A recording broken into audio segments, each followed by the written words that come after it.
Second year में 25%, third और fourth year में 10% हो जाएंगे। हम लोगों को पीवी की वैल्यूज दी है और हमको कस्टमर का लाइफ टाइम वैल्यू निकालना है। बोलो 2 मिनट रुको, खुद से निकालोगे क्या? कॉस्ट आज अपना 5000 इनकम हो चुका है।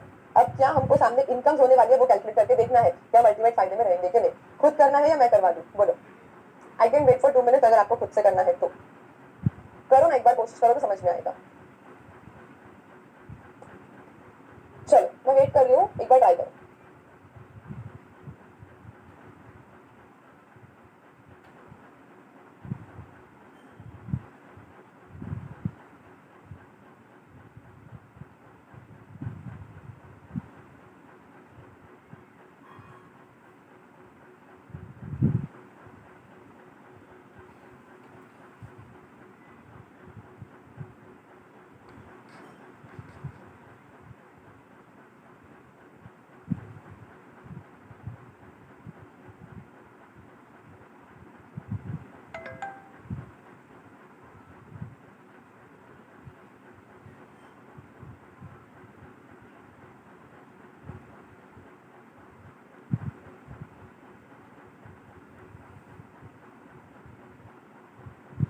₹5000 हम लोग आज इनकर कर चुके हैं।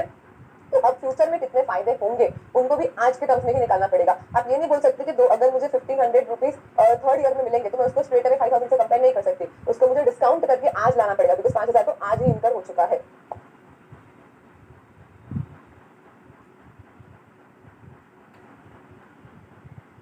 तो देखो फटाफट से हम लोग अगर स्टार्ट करें तो ईयर 1 एंड 2 मूवी टिकट से मेरा रेवेन्यू कितना होगा। तो ईयर 1 और 2 में बच्चा टिकट खरीदेगा 2000 का और 3 और 4 में खरीदेगा तो 1500 का। ठीक है, तो 2000 का ticket in year 1 and 2 and 1500 का इन ईयर 3 एंड 4। लेकिन उन्होंने बोला कि थर्ड और फोर्थ ईयर में खाली 50% बच्चे ही आएंगे, यानी मेरा रेवेन्यू भी क्या हो जाएगा, 50% हो जाएगा। और प्रेजेंट वैल्यू की डिटेल्स इन लोगों ने दे दी है, राइट।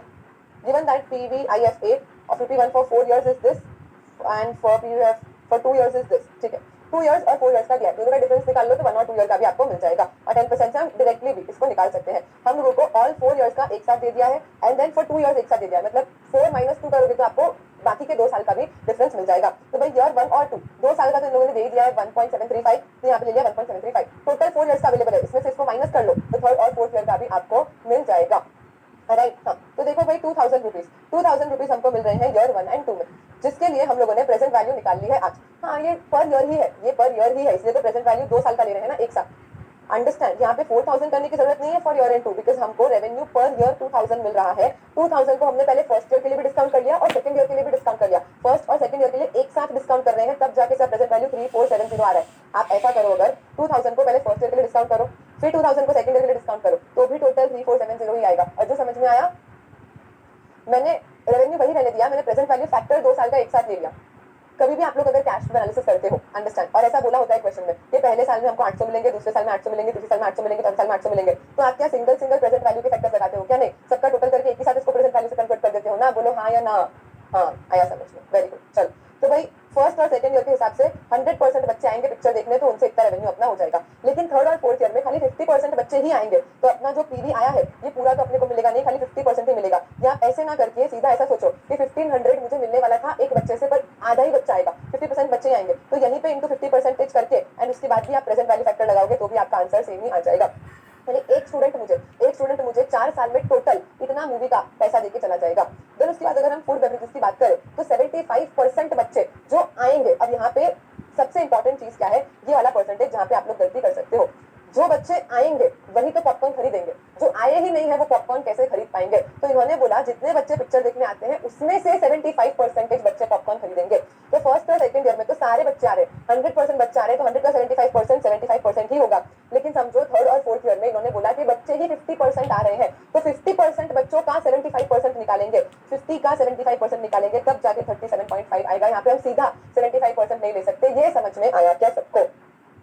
यहाँ पे गलती की होगी अगर जिसने भी की होगी तो 37.5% लाने में आप लोगों ने गलती की होगी। हम लोग स्ट्रेट अवे यहाँ पे 75% लगा देते हैं बिकॉज क्वेश्चन ने क्या बोला, across all years 75% of the subscribers who visit the theatre are expected to buy food. जो थिएटर आया ही नहीं है वो थोड़ी ना आके पॉपकॉर्न खरीद के जाएगा। बोलो ये गलती कितने लोगों ने करी थी कि सीधा 75% से मल्टीप्लाई कर दिया।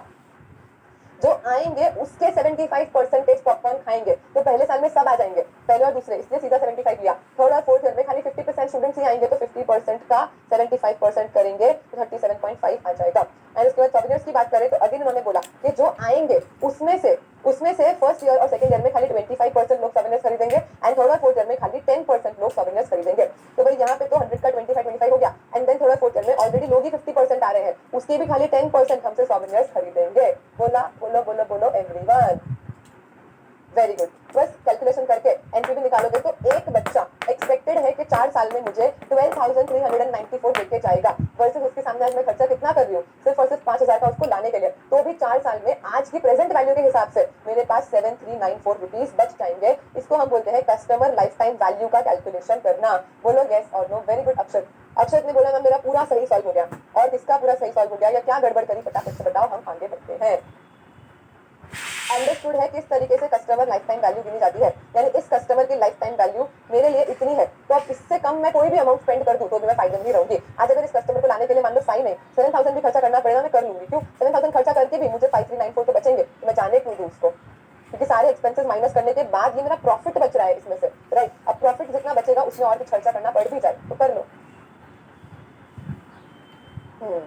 Very good. चलो 3.169 क्यों नहीं लिया, because 3.169 is for all the 4 years। देखो 10 डिस्काउंटिंग करना आता है ना, 1 डिवाइड बाय 1.1 करूंगी तो फर्स्ट ईयर का डिस्काउंटिंग मिलेगा, देन उसके बाद 1 डिवाइड बाय 1.1 स्क्वायर करूंगी तो सेकंड ईयर का डिस्काउंटिंग मिलेगा। तो इस तरीके से 1 2 3 4 इयर्स का टोटल डिस्काउंटिंग का टोटल जो आएगा वो प्रेजेंट वैल्यू फैक्टर इन लोगों ने दिया है 3.169 which is for all 4 years।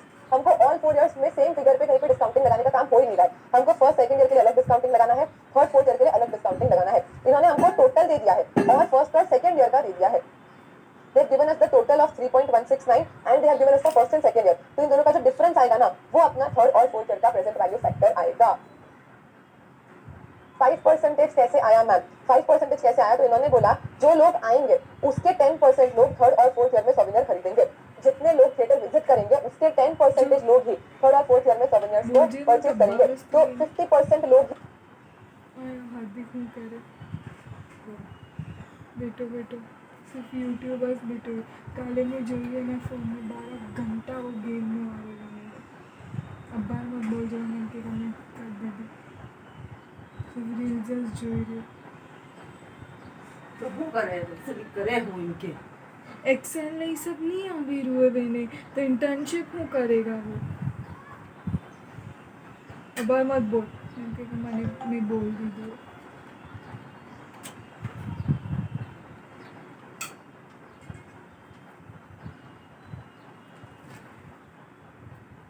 काल હું નહીં तब तक वेनो गेम्स आले 10 बजे थी मैं आवे नहीं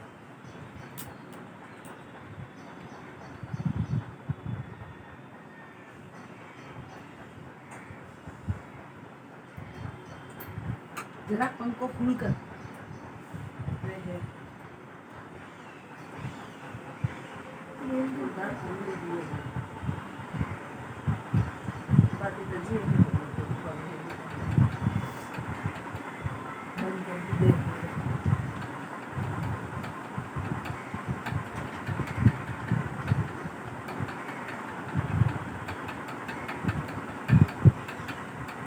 ही खाली थर्ड और फोर्थ ईयर में आने वाले हैं, मतलब 50 का 10% क्या आ जाएगा, 5% लोग आ जाएगा। बोलो यस और no.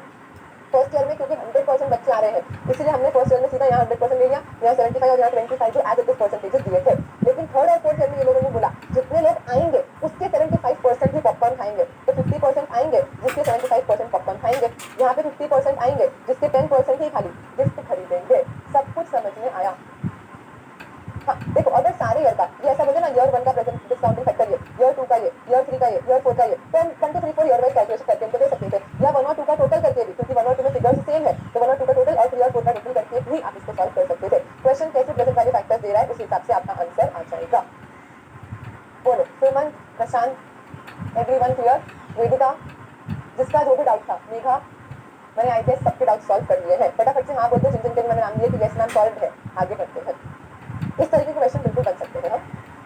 This is very simple, ये सिंपल अंडरस्टैंडिंग है। आज अगर आप भी कोई धंधा करते हो तो आप क्या सोचोगे, कस्टमर मुझे कितना कमा के देगा वर्सेस मुझे उसके ऊपर कितना खर्चा करना है, वो कमा के देगा वहां तक, उससे ज्यादा खर्चा तो मैं नहीं करूंगी, जहां तक का खर्चा मेरे लिए एक्सेप्टेबल हो जाता है। तो पूरे लाइफ टाइम में मेरी क्या एक्सपेक्टेशन है कि कस्टमर मुझे क्या देगा वो निकाल लो, तो सामने मैं उसके लिए क्या खर्चा कर सकती हूँ वो हमको मिल जाएगा। तो भी हम कितना कमा लेंगे, ये हम कैलकुलेट कर सकते हैं। चलो, सबको क्लियर हो चुका है। हम क्या पढ़ रहे हैं, सप्लाई चेन मैनेजमेंट में डाउनस्ट्रीम फ्लो में कस्टमर के साथ कैसे रिलेशनशिप मेंटेन करते हैं, उसके 4 पॉइंट। सबसे पहले समझा, कस्टमर को समझो, उसका बिहेवियर समझो, फिर उसकी प्रॉफिटेबिलिटी देखो, लाइफ टाइम में हम उससे क्या कमा पाएंगे वो देखा, and now last is customer selection, acquisition, retention और एक्सटेंशन। सिलेक्शन यानी हमको कैसे कस्टमर चाहिए उनको टारगेट करो, हमको कैसे कस्टमर चाहिए उनको ढूंढो, उनको टारगेट करो, फिर उनको किस तरीके से अक्वायर करना है, कैसे उनके साथ रिलेशनशिप बनानी है, ये सोचो। देन उसके बाद एक बार वो हमारा कस्टमर बन गया तो उसको क्या करो, सेटिस्फाइड रखो, कीपिंग एग्जिस्टिंग कस्टमर, उसको अच्छे प्रोडक्ट दो, अश्योरेंस दो, रिलायबिलिटी दो कि वो हमको छोड़ के ना जाए, एंड उसके बाद हमारे दूसरे प्रोडक्ट भी उसके ऊपर चिपकाना शुरू कर दो, जिसको हम रीसेल, क्रॉस सेल, अपसेल बोलते हैं। रीसेल मतलब जो प्रोडक्ट उसने एक बार खरीदा वो उसको बार बार बेचो, दैट इज रीसेल। उस तरीके के प्रोडक्ट उसको और बेचो, दैट इज क्रॉस सेल। उससे महंगा प्रोडक्ट अब उसको बेच दो, दैट इज अपसेल। भाई आपने आज कोलगेट खरीदा, आपको कोलगेट की आदत हुई, कोलगेट लेके आया, कोलगेट मैक्स फ्रेश, तो कोलगेट तो यूज करते ही हो ना, एक काम करो मैक्स फ्रेश यूज करो, एकदम ताजगी आ जाएगी। थोड़ा सा वो कंपेरेटिवली महंगा है, उन्होंने मुझे क्या कर दिया, अपसेल कर दिया। कोलगेट के साथ उन्होंने मुझे टूथब्रश भी सेल कर दिया, उन्होंने क्रॉस सेल कर दिया। सेम टूथपेस्ट मुझे बार सेल किया तो वो उन लोगों ने मुझे रीसेल कर दिया। जैसे नॉर्मल मैगी आजकल तो खैर महंगी हो रही है, लेकिन फिर भी मैगी ने क्या किया, अब नए नए फ्लेवर्स लेके आई, वो चीज वाली मैगी लेके आई, चटाका स्पाइसी वाली मैगी लेके आई, तो वो सब क्या हो जाता है, और वो सारी मैगी कंपैरेटिवली काफी महंगी है नॉर्मल मैगी से, मतलब वो अब हमको अपसेल करने की कोशिश कर रहे हैं।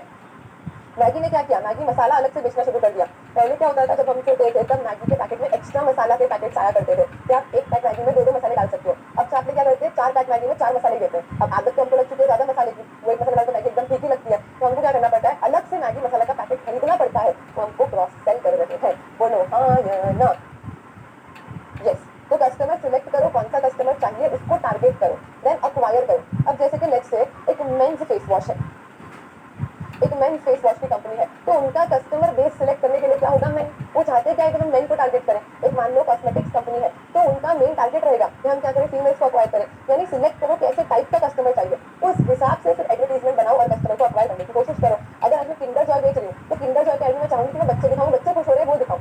मेन फेस वॉश के एड में शाहरुख खान आ रहे हैं, वो दिखा रहे हैं कि शाहरुख खान यूज करके गोरा हो गया है, तो हम तो भाई इसको यूज करेंगे। यानी कस्टमर को सिलेक्ट करो, उसके हिसाब से उसको अक्वायर करते हैं। अब एक बार अक्वायर हो गया तो जानी नहीं देंगे उसे, और ज्यादा प्रोडक्ट उसको हम लोग चिपकाएंगे, यानी हम एक्सटेंशन करेंगे।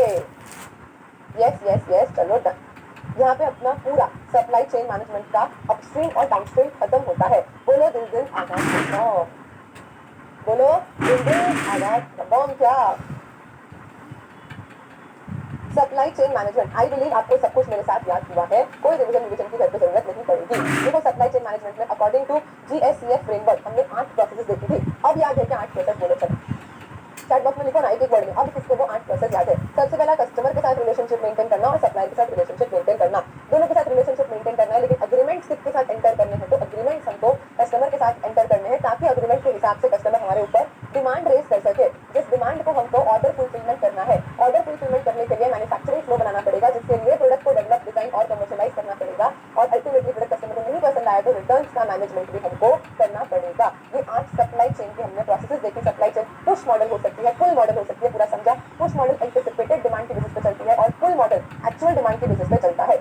अपस्ट्रीम फ्लो यानी अपने सप्लायर के साथ रिलेशनशिप, और डाउनस्ट्रीम फ्लो यानी अपने कस्टमर के साथ रिलेशनशिप। सप्लायर के साथ रिलेशनशिप में हम लोगों ने देखा कि कौन कौन से मैटर्स है जो अफेक्ट कर सकते हैं। उसके अलावा आईटी का यूज कैसे होगा, तो ई सोर्सिंग, ई परचेजिंग और ई पेमेंट। डाउनस्ट्रीम में भी आईटी का यूज होगा, ब्रांड स्ट्रेटेजी चाहिए, और 6 मार्केट देखे हमने जहाँ पे रिलेशनशिप मार्केटिंग करनी पड़ेगी ताकि कस्टमर को रिटेन करके रख सके। 6 मार्केट मॉडल में कौन कौन सा था, तो सप्लायर और कस्टमर, ये देखो है। अब बाहर वाले लोग हैं तो अंदर वाले लोगों को भी तो लो, तो इंटरनल मार्केट, ये आएंगे कहाँ से, रिक्रूटमेंट मार्केट से, और इन्फ्लुएंसर्स और रेफरेंसेस जो लोग देते हैं उनके साथ रिलेशनशिप हमको रखना ही पड़ेगा। देन उसके बाद कस्टमर रिलेशनशिप मैनेजमेंट की अगर हम बात करें तो 4 पॉइंट इसमें हमने देखे। कस्टमर का एनालिसिस, उसका बिहेवियर देखो, उसके बाद कौन कितना प्रॉफिटेबल है वो चेक करो, लाइफ टाइम में कस्टमर से क्या वैल्यू मिल रही है वो देखेंगे, एंड देन कस्टमर को सिलेक्ट, अक्वायर, रिटेन और एक्सटेंड करेंगे। हरी गरू छे दिल दिल आगाज बस आंसर देते रहते तो मुझे बहुत मजा आता है बनाने में। चलो तो अब हम लोग देखेंगे service level agreements SLA। What is service level agreements SLA? सबसे फुट्टू कॉन्सेप्ट तो सिंपल बोलता है कि भाई कस्टमर और सप्लायर के बीच में होना चाहिए एक अग्रीमेंट ऑलवेज, ताकि आगे जाके कोई भी मनभेद क्रिएट ना हो जाए। भाई लीगली बाइंडिंग फॉर्मल कॉन्ट्रैक्ट भी हो सकता है, इनफॉर्मल कॉन्ट्रैक्ट भी हो सकता है, बस टर्म्स अग्रीड होने चाहिए। आज आप लोगों ने लेक्चर्स परचेस किए हैं तो भाई कुछ टर्म्स अग्रीड है कि आप लोगों को लाइव के साथ 1 वीक का बैकअप मिलेगा, इतने घंटे में हम बैच कंप्लीट कर देंगे, आप लोगों को नोट्स मिलेगी, ये हम अग्री कर चुके हैं। अब इसमें से अगर कुछ नहीं होता है तो आप और आप ही मुझे कमिट कर चुके हो कि मैम अच्छे से पढ़ेंगे, हम कुछ भी स्किप नहीं करेंगे, अच्छे अच्छे मार्क्स लाएंगे, पास होकर दिखाएंगे। तो भाई हम दोनों ने एक दूसरे कमिटमेंट किए हैं, हमने एग्रीमेंट किया है। अब कुछ भी नहीं होता है तो हम एक दूसरे को बोल सकते हैं, एटलीस्ट कोई एक्शन ले सकते हैं। अग्रीमेंट में भी बिटवीन, अब अग्रीमेंट सेपरेट ऑर्गेनाइजेशन के बीच में भी हो सकता है और एक ऑर्गेनाइजेशन में अलग अलग टीम्स के बीच में भी हो सकता है कि किसको कौन सा किसका कितना काम करना है। Parties involve are required to meet regularly and create an open forum for communication. तो अपना कॉन्ट्रैक्ट तो बहुत शॉर्ट टर्म बेसिस के लिए हो जाता है कि एक बैच खत्म करनी है and then it is over. कभी कभी कॉन्ट्रैक्ट की जो ड्यूरेशन होती है वो काफी लंबी भी हो सकती है, तो उसमें हो सकता है कि कॉन्ट्रैक्ट को रीनेगोशिएट करना पड़े, टर्म्स को चेंज करना पड़े। तो ओपन फोरम रहना चाहिए कि हम कम्युनिकेट कर सके, समझ सके और टर्म्स को बदल सके। जितना पक्का सर्विस लेवल एग्रीमेंट होता है उतने बाद में लिटिगेशन कम आते हैं। तो हमेशा रिवॉर्ड और पेनल्टी दोनों स्पेसिफाई करना चाहिए। अगर टाइम पे सब कुछ हो जाता है तो क्या रिवॉर्ड रहेगा, और अगर टाइम पे सब नहीं हो पाता है तो क्या पेनल्टीज लग सकती है। ये सब कुछ अच्छे से डिस्कस और रिटर्न होना चाहिए सर्विस लेवल एग्रीमेंट्स में। हमेशा कभी ना कभी कुछ ना कुछ रिविजिट करने का, इंप्रूवमेंट करने का इसमें स्कोप रह जाता है। नॉर्मली हमको कोशिश करनी है कि हम जितना हो सके उतना बढ़िया से बढ़िया एग्रीमेंट बनाए, सारे टर्म्स और पॉइंट्स को कवर करें ताकि आगे जाके इसमें कोई लूपहोल या प्रॉब्लम ना रह जाए। That is service level agreements. से यस और नो। सप्लाई चेन के क्या बेनिफिट्स है, छोटा छोटा बच्चा भी बोलेगा। टैंजिबल बेनिफिट्स तो है ही भाई, अगर सब कुछ प्रॉपर्ली एस्टिमेटेड है तो कस्टमर को चाहिए वैसा बना रहे हैं, इतना उस टाइम पे बना रहे हैं तो इन्वेंट्री कम हो जाएगी, कम लोग लगेंगे तो पर्सनल रिडक्शन हो जाएगा, प्रोडक्टिविटी बढ़ेगी, ऑर्डर अच्छे से मैनेज कर पाएंगे और फाइनेंशियल साइकिल भी इंप्रूव होगी। ये तो सब दिख जाएंगे, वैसे टेंजिबल बेनिफिट है। उसके अलावा हमारे पास बहुत सारी नई प्रोसेस है, हम फटाफट कस्टमर को रिस्पॉन्ड कर पा रहे हैं, इन्फॉर्मेशन विजिबल है, स्टैंडर्डाइजेशन हो जाएगा, एक तरीके से सारा काम होगा, अच्छे से होगा सब काम, फ्लेक्सिबिलिटी रहेगी, ग्लोबलाइजेशन होता है। ये सब इनटेंजिबल है जो दिखते नहीं है लेकिन फिर भी बेनिफिट्स तो है। अब ये टाइम पास है, सब रिलेवेंस होता है। तो सप्लाई चेन के क्या बेनिफिट्स हो सकते हैं, दिखने वाले टेंजिबल बेनिफिट्स भी हो सकते हैं और ना दिखने वाले इनटेंजिबल बेनिफिट्स भी है जिनका इम्पैक्ट तो एज सच अल्टीमेटली फाइनेंस से आता ही है।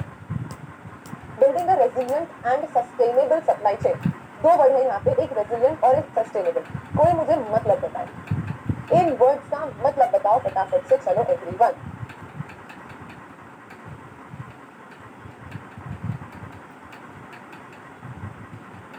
बोलो ना, बोलो फटाफट से बोलो। रेजिलिएंट का मतलब क्या और सस्टेनेबल का मतलब क्या? अंग्रेजी आवे था ना, नहीं आवे भाना तो क्यों नहीं आवे ना, आलस आवे, नींद आवे।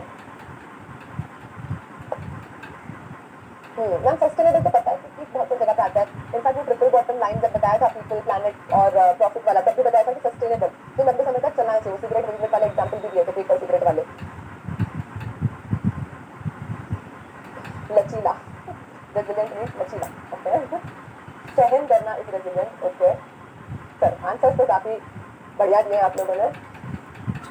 रेजिलिएंट का मतलब कोई आपको कितना भी बजा के चला जाए, हम बिल्कुल वैसे के वैसे, दैट इज रेजिलिएंट। और हम लॉन्ग टर्म तक चलेंगे, दैट इज सस्टेनेबल। भाई सस्टेनेबल रहने के लिए रेजिलिएंट होना जरूरी है, वरना तो शॉर्ट टर्म में कुछ ना कुछ आया और हमको गिरा के चला जाएगा। तो सब मेजर डिस्ट्रप्शन जो हाईलाइट करती है सप्लाई चेन की वीकनेसेस, कोविड पेंडेमिक आया था तो काफी सारी सप्लाई चेन डिस्टर्ब हुई थी। उसके बाद जियोपॉलिटिकल टेंशन हो सकते हैं, दो कंट्री के आपस में रिलेशनशिप खराब हो जाए तो ये कंपनी इसको कुछ सप्लाई दी थी वो बंद कर देगी, तो जियोपॉलिटिकल टेंशन के कारण हमारी सप्लाई चेन डिस्टर्ब हो सकती है।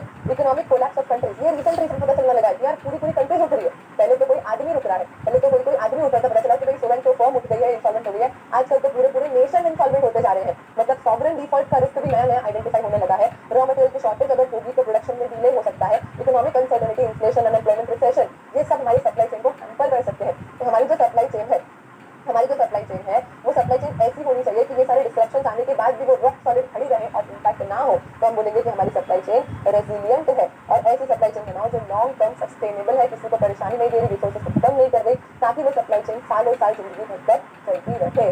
अच्छा, प्रशांत बोल रहा है मैम रेजिलिएंट मतलब हस्बैंड, मेरा आंसर दो। मैं हर वाइफ ऐसा ही बोलती हूँ, कोई बात नहीं।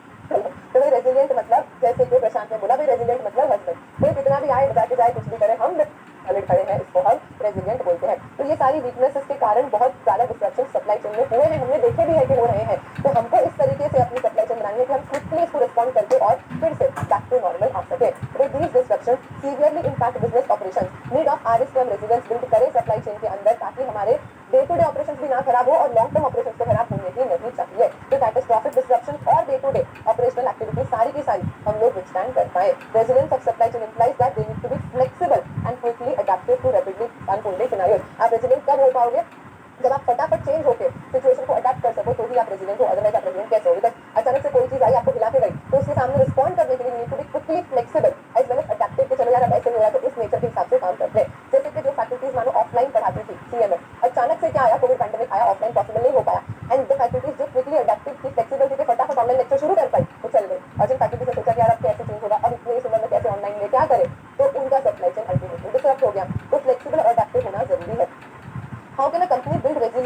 Chain to manage and adapt unknown risk. अब हम क्या करें मैम कि हम रेजिडेंट सप्लाई चेन बना सके? आपने ये तो बोल दिया कि रेजिडेंट सप्लाई चेन बनाओ, ये सारी प्रॉब्लम आएगी तो इनके सामने से बचो। अरे पर आएगी तब तो पता चलेगा हम पहले से कैसे रेजिडेंट रहे। अरे आपकी फेवरेट हॉबी जो है ना वो यहाँ पे करना है ओवर थिंकिंग। आप बैठे बैठे सोचते हो ना कि व्हाट इफ आज अगर उसने मुझे छोड़ दिया तो क्या होगा, व्हाट इफ आज अगर मैंने उसको प्रपोज कर दिया तो फिर वो ये जवाब देगी तो फिर क्या होगा। तो जो ओवर थिंकिंग आप लोग नॉर्मली करते हो डे टू डे बेसिस पे, वही आपको यहाँ पे करनी है।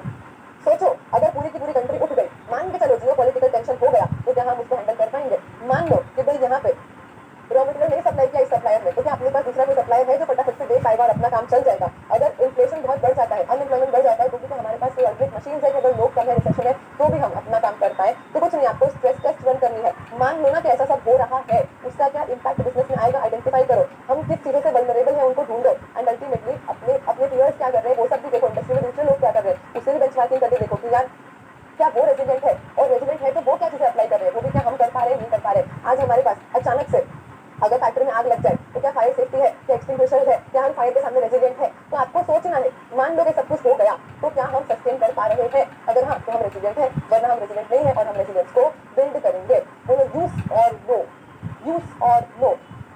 रेजिलियंस बिल्ड करने के लिए आपको कुछ नहीं करना है, जो आप रोज करते हो बस वही करना है, which is over thinking. Ma'am अब आप पर्सनल हो रहे हो, और आप बिल्कुल पर्सनल हो रहे हो, सही बता रहे हो, क्या ही फर्क पड़ता है, हमने भी किया है, सब करते हैं।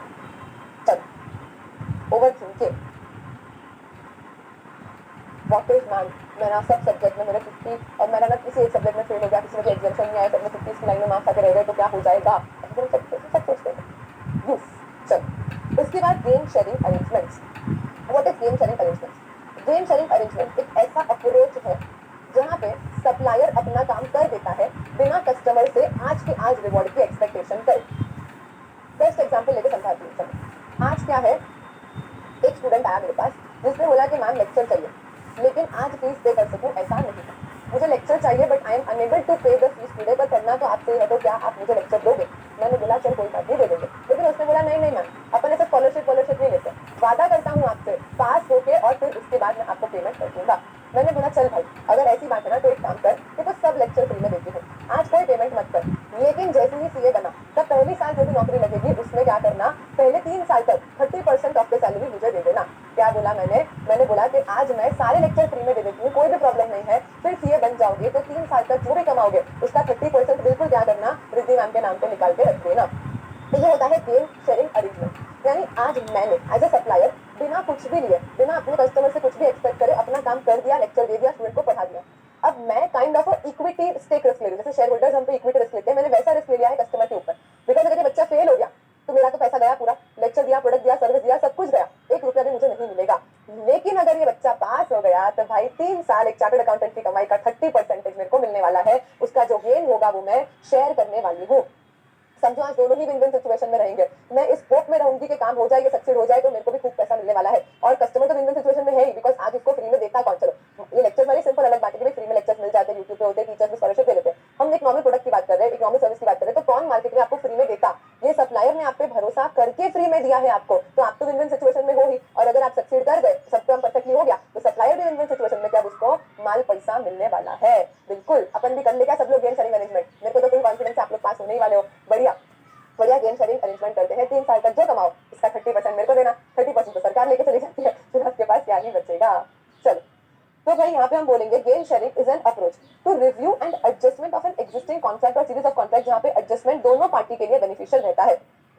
सप्लायर अग्री करता है कि मैं अपने साइड का काम कर दूंगा बिना गारंटी ऑफ रिसीविंग पेमेंट, लेकिन पेमेंट किस पे बेस्ड होगा, फ्यूचर में जो बेनिफिट्स इमर्ज होंगे उसमें से फिर मुझे क्या चाहिए, पेमेंट चाहिए। आज मत दो, आज बिना पेमेंट की एक्सपेक्टेशन मैंने क्या करा है, अपना काम पूरा करके आपको दे दिया, लेकिन फुटूरे में आप जो भी कमाओगे उसका फिर मुझे परसेंटेज चाहिएगा। तो ये काफी रिस्की स्टैंड है सप्लायर के लिए, बिकॉज हो सकता है कि उस बेचारे को कुछ भी ना मिले, अगर जो काम होना था वो नहीं हुआ तो फिर बेचारे सप्लायर को कुछ भी ना मिले, लेकिन ऑल्टरनेटिवली अगर काम हो गया तो फिर बहुत सब्सटैंशियल पैसा भी हम लोगों को मिलने वाला है। मतलब ये नॉर्मली आप किसी कंपनी का शेयर खरीदते हो तो आप एक इक्विटी ओनर टाइप के हो गए कि कंपनी ने बहुत अच्छा परफॉर्म किया, शेयर्स की प्राइस बहुत बढ़ गई, वैल्यू बहुत बढ़ गई, आपने बहुत कमा लिया, वर्सेस कंपनी ने अच्छा परफॉर्म नहीं किया तो हो सकता है आप नुकसान में भी चले जाओ और कुछ भी ना हो। तो एक तरीके से जहाँ पे सप्लायर क्या लेता है, इक्विटी स्टेक जितना रिस्क ले लेता है, ये वर्ड याद रखना शायद एमसीक्यू में आ जाए कि भाई गेम शेयरिंग अरेंजमेंट में सप्लायर कैसा रिस्क लेता है, तो इक्विटी स्टेक जैसा रिस्क सप्लायर ले लेता है। इनफैक्ट अगर फेस पे देखने जाओ तो ये दोनों के लिए ही आज विन विन सिचुएशन है, बिकॉज कौन कस्टमर को फ्री में देता और सामने सप्लायर को भी इतना पैसा कहाँ मिलता। बोलो ना यस और नो, यस और नो एक्चुअल हार्म। समझ में आया? गेन शेयरिंग अरेंजमेंट दोनों पार्टीज के लिए बेनिफिशियल है। फेस पे देखो तो विन विन है। आज कुछ नहीं मिल रहा, supplier as an equity stake holder type का रिस्क लेके अपना काम कर देता है और कस्टमर के भरोसे है फिर सब कुछ। अगर कस्टमर ने काम कर लिया अच्छे से तो हमको बहुत पैसा मिलेगा, वरना हमारा पैसा डूब भी सकता है। Done ma'am. उसके बाद हम लोग बात करते हैं डाउन साइजिंग की। डाउन साइजिंग क्या बोलता है? अपना साम्राज्य जो फैला लिया है उसको कम करना, इसको हम डाउन साइजिंग बोलते हैं। अपने फैलाए हुए साम्राज्य को कम करना, इसको हम क्या बोलते हैं? डाउन साइजिंग बोलते हैं। यानी ऐसे एक्टिविटीज या प्रोसेसेस जो आज मुझे कुछ कमा के नहीं दे रहे, मैंने फैला तो लिया, अब मुझसे हैंडल भी नहीं हो रहे, इन सबको बंद करना, बिजनेस को कम करके प्रॉफिटेबल लेवल पे लाना, इसको हम डाउन साइजिंग बोल देते हैं। डाउन साइजिंग का कोई मुझे एक एग्जांपल दे। डाउन साइजिंग का कोई मुझे एक एग्जांपल दे फटाफट से। सारे एग्जांपल मैं ही दूं क्या? तुम भी कहीं दो। डाउन साइजिंग तो देखा ही होगा रियल लाइफ में। जब तक मैं आपको पढ़ाती हूँ तब तक मुझे एग्जांपल चाहिए। डाउन साइजिंग क्या है? एक strategic human resource management decision है जहां पे हम इमरजेंसी के टाइम पे प्रॉफिटेबिलिटी को मेंटेन करने के लिए और अपनी रिडंडेंसीज और कॉस्ट को रिड्यूस करने के लिए एम्प्लॉइज को ले ऑफ करके कम कर सकते हैं, अपने थोड़े से बिजनेस ऑपरेशंस बंद कर सकते हैं, सिर्फ प्रॉफिटेबल चीजों को रखेंगे, आइडल कैपेसिटीज को एलिमिनेट कर देंगे, वर्क रिडिजाइन कर सकते हैं, सिस्टेमिक स्ट्रेटजी बनाएंगे, वर्कफोर्स का रिडक्शन कर सकते हैं। ये सब कॉमन डाउन साइजिंग की स्ट्रैटेजीज है।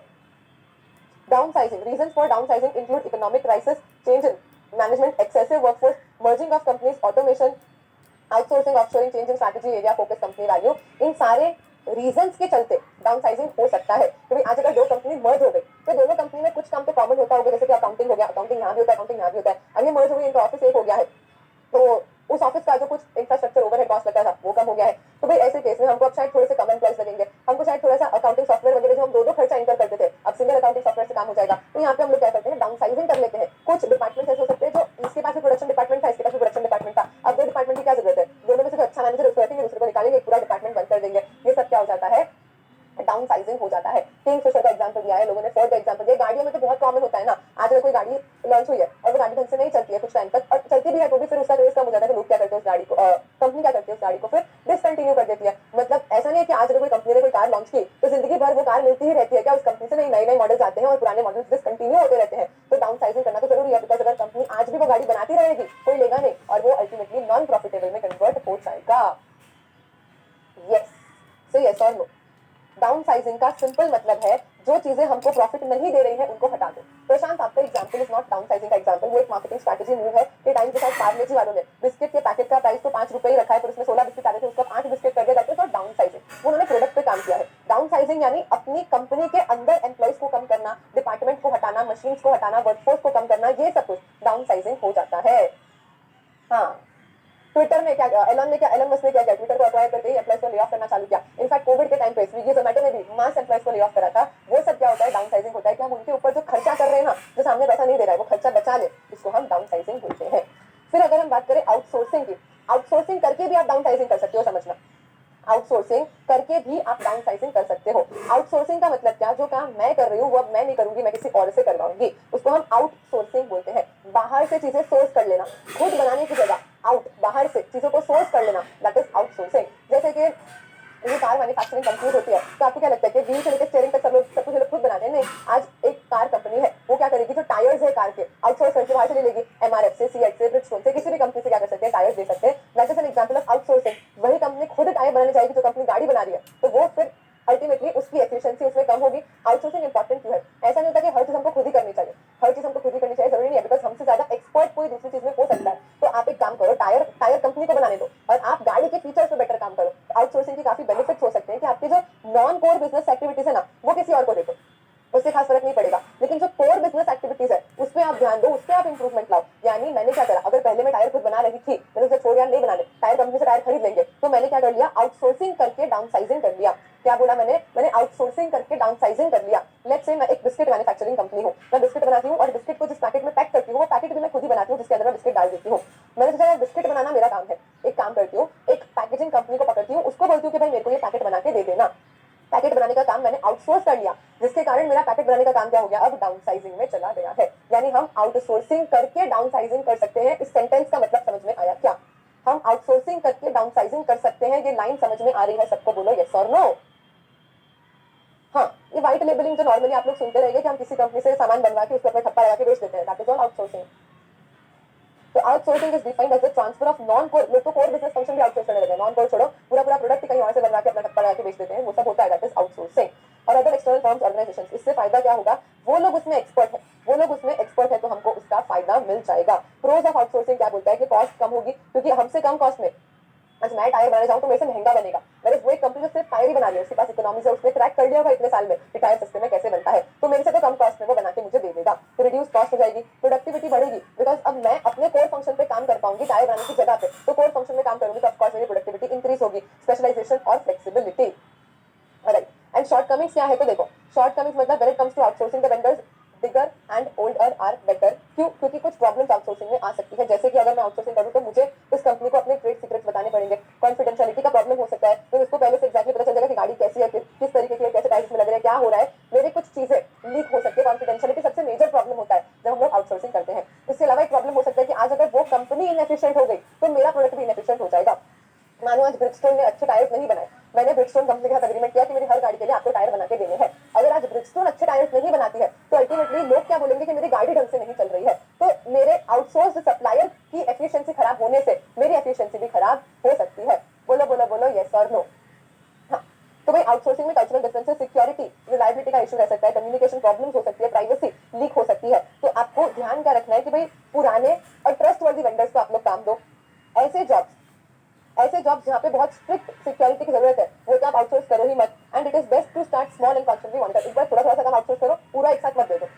लेट्स से जैसे कि मैं अपने नोट्स खुद बनाती हूँ, it is not like everyone in the industry अपने नोट्स खुद बनाते हैं, तो बहुत सारे फैकल्टीज नोट्स क्वेश्चन बैंक बनाने का काम आउटसोर्स कर देते हैं। राइट, अब अगर मैंने नोट्स किसी और से ही बनवाई है तो फिर कॉन्फिडेंशियलिटी की बात कहाँ से आई? आज मेरी नोट्स मैं खुद बनाती हूँ, मेरी नोट्स सिर्फ और सिर्फ मेरे आईपैड पे है और दुनिया में किसी भी इंसान के पास मेरे नोट्स नहीं है ओरिजिनल नोट्स। अब बच्चे उसको पायरेट कर ले, कॉपी बना ले, वो अलग बात है, मेरे ओरिजिनल नोट्स सिर्फ और सिर्फ आज मेरे पास है। राइट, यही अगर मैं किसी और को नोट्स बनाने दे दूं तब उसने बनाए हैं वो लीक कर दे, कुछ भी हो सकता है, तो कॉन्फिडेंशियलिटी का प्रॉब्लम तो है ही है। दूसरा, ये जो बोला इन्होंने start small and constantly monitor, एक स्टूडेंट ने मुझे बोला कि मैम मैं सीए पास हो गया, बढ़िया नोट्स बनाता हूँ, देखो आप मुझे काम दे दो। मैंने उसको बोला ले एक काम कर, पूरा का पूरा नोट्स का काम दे दिया कि भाई पूरी एससीपीएम की नोट्स आपको ही बनानी है। अब उसने गड़बड़ करी तो भयंकर गड़बड़ हो जाएगी। इसकी जगह पे मैं ये बोलती कि काम करो, पहले आपको मैं ये एक टॉपिक देती हूँ, 5 पेज का एक टॉपिक है, ये टॉपिक की आप मुझे नोट्स बना के बताओ, मुझे सही लगेगा तो मैं धीरे धीरे दूसरा काम उसका आउटसोर्स करूंगी। यानी आप पहले छोटा सा देना चालू करो, ना कि पूरा बंद करके एक साथ आउटसोर्स कर दिया।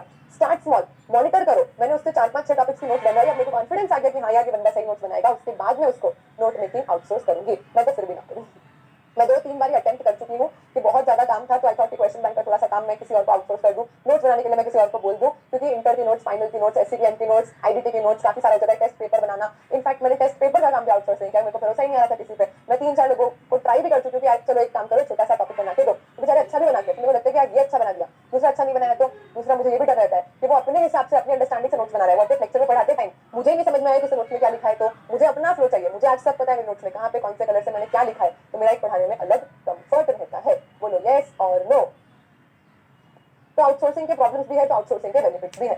मैं तो अभी तक कुछ भी आउटसोर्स नहीं कर पाई हूँ। चलो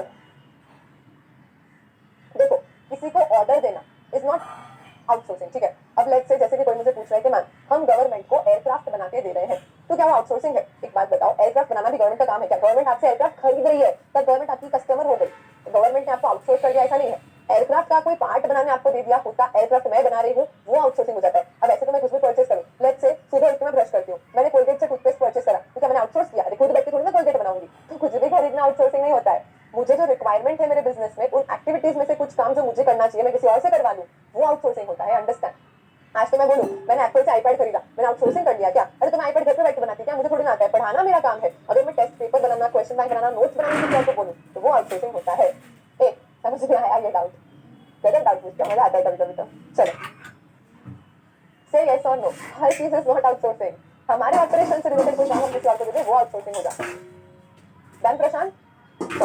उसके बाद ऑफशोरिंग क्या बोलता है? हम ऑफशोरिंग करके भी डाउनसाइजिंग कर सकते हैं। हम जैसे आउटसोर्सिंग करके डाउनसाइजिंग कर सकते हैं, वैसे हम ऑफशोरिंग करके भी डाउनसाइजिंग कर सकते हैं। ऑफशोरिंग क्या होता है? Offshoring is the process of moving और रीलोकेटिंग एन ऑर्गेनाइजेशंस बिजनेस और फंक्शंस टू अनदर कंट्री जहां पे उस बिजनेस को चलाने की कॉस्ट कम आती है compare to home country. As a result offshoring entails establishing physical infrastructure in a different region. देखो डाउनसाइजिंग और ऑफशोरिंग में क्या फर्क है? डाउनसाइजिंग में मैंने कोई एक काम मैंने किसी और को दे दिया कि भाई ये काम तुम कर लो, ये सर्विस तुम देख लो, ये तुम कर लो। मेरे ऑफशोरिंग में मैं पूरा अपना फिजिकल इंफ्रास्ट्रक्चर किसी ऐसी जगह पे लेके चली जाती हूँ जहाँ पे उनके सस्ता पड़ेगा। किसी और कंट्री में लेके चले जाना, ठीक है। जैसे कि अगर कोई मैं जो भी बनाती हूँ ना, मेरा जितना भी मैन्युफैक्चरिंग होता है वो सारा का सारा रॉ मटेरियल, लेट्स से एक एग्जांपल रशिया से आता है। अब मैं रोज रशिया से रॉ मटेरियल मंगवाती हूँ एंड अल्टीमेटली मुझे सेल्स होता है, वो भी उधर के रीजन में ही होता है, उधर के आसपास के रीजन में ही होता है। तो मैं वहाँ से पहले रॉ मटेरियल यहाँ मंगवाऊँ, मैन्युफैक्चरिंग करूँ, उसके बाद मैं वहाँ से वापस वहाँ भेजूँ, तो मुझे अननेसेसरी चीज़ें बहुत महंगी पड़ रही है, यहाँ की टैक्सेस, वहाँ की taxes, transportation, freight, insurance, everything. मैंने क्या किया, अपना पूरा बिजनेस ही रशियन कंट्री के आसपास की किसी कंट्री में शिफ्ट कर लिया जहाँ पे सब्सिडीज मिलती थी, सस्ती पड़ रही थी। उसको हम ऑफशोरिंग बोल देते हैं। सी यस और नो? तो offshoring entails establishing physical infrastructure in a different region और कंट्री में, किसी दूसरे रीजन और कंट्री में जाके फिजिकल इंफ्रास्ट्रक्चर उधर डेवलप कर देती हूँ, जिससे मुझे सस्ती पड़ जाए, उसको हम ऑफशोरिंग बोलते हैं। There is no physical transfer of assets in outsourcing. Outsourcing में अपने एसेट हम किसी को फिजिकली ट्रांसफर नहीं करते, काम बता देते, ये काम करके तुझे मुझे देना है, दैट इज आउटसोर्सिंग। ऑफशोरिंग में पूरा का पूरा फिजिकल इंफ्रास्ट्रक्चर एक जगह से दूसरी जगह पे हम लोग को जाके शिफ्ट करना रहता है। आउटसोर्सिंग में हम किसी को सिर्फ सर्विसेज असाइन करते हैं, कोई काम डेलीगेट करते हैं, वेयर ऑफशोरिंग में पूरा का पूरा इंफ्रा ही शिफ्ट होकर कहीं और चला जाता है जहाँ पे वो चीजें हमको सस्ती पड़ जाएगी। ऑफशोरिंग वैसे तो इंटर कंट्री होता है, दूसरी कंट्री में शिफ्ट होने की बात है। एक बार कुछ एग्जाम्पल ये समझना हो तो नैनो का जो प्लांट था पहले वेस्ट बंगाल में था, वहाँ पे उनको बहुत दिक्कत आ रही थी, प्रॉब्लम आ रही थी, कॉस्ट मैच वगैरह, वहाँ की गवर्नमेंट सपोर्ट नहीं कर रही थी। उन लोगों ने क्या किया, पूरा का पूरा प्लांट लाके गुजरात में शिफ्ट कर दिया। अब गुजरात में बंगाल इंडिया में ही है, अब समझो कहीं बाहर शिफ्ट किया होता तो वो क्या हो जाता, ऑफशोरिंग हो जाता। चलिए मैं बेसिकली लैंड ओवर का एग्जांपल है, it is going to manufacture certain cars which were previously manufactured out of India. अब इसका अपने को आइडिया नहीं, बट ठीक है, हाँ गाड़ियों में तो ये बहुत होता है, जहाँ पे सस्ता मैन्युफैक्चर हो, जाके गवर्नमेंट सपोर्ट करे, तो उधर जाके मैन्युफैक्चरिंग शुरू कर दो। मोटिवेशन क्या है, रिड्यूस कॉस्ट ऑफ ऑपरेशन हो जाएगा, कोलैबोरेशन, फेवरेबल गवर्नमेंट की policy, capitalising on skills of the local, कि वहाँ के लोग इस काम को बेटर जानते हैं, तो उधर के लोकल एम्प्लॉय को हायर करके हम काम और बेटर करवा पाएंगे। डिसएडवांटेजेस, होम कंट्री में तो आप होम कंट्री का अनएम्प्लॉयमेंट कर रहे हो, आप उधर जाओगे, उधर के लोगों को आप एम्प्लॉय करोगे तो यहाँ के लोग अनएम्प्लॉयड रह जाएंगे ना। सोशियो पॉलिटिकल प्रेशर हो सकता है, कल्चरल सोशल डिफरेंसेस हो सकते हैं, एंड इधर की गवर्नमेंट उधर के लोगों के कारण हमको सिक्योरिटी, डेटा प्राइवेसी इश्यूज भी हो सकते हैं। बोलो यस नो? यहाँ पे हम खत्म करते हैं पूरा का पूरा मॉडर्न बिजनेस एनवायरनमेंट।